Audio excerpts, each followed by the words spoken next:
ওই ব্যক্তি রাত্রেবেলায় ঘুমাতে যাওয়ার পর ওই ব্যক্তি গাফেলদের অন্তর্ভুক্ত হবে না।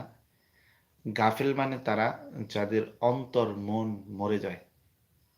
পবিত্র কালামুল্লাহ শরীফের অসংখ্য ফজিলত আছে, তার মধ্যে আরেকটা ফজিলত হলো এই কালামুল্লাহ শরীফ যারা পড়বে তারা কমপক্ষে পড়া এবং যারা শুনবে এবং যারা পড়বে কমপক্ষে প্রত্যেকটা হরফে তার 10টা নেকি হবে।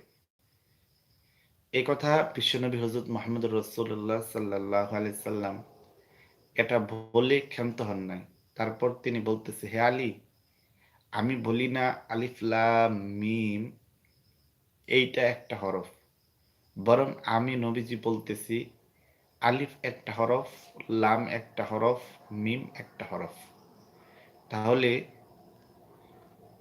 আমার কথা বলার উদ্দেশ্য হলো যে আলিফ লাম মিম এখানে 3টা হরফ।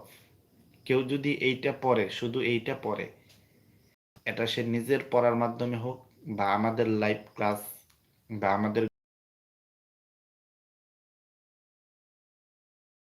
আমি অথবা শুনুক,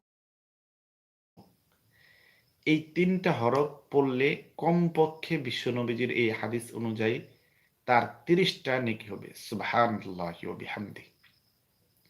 তাহলে এখন বুঝেন, আপনি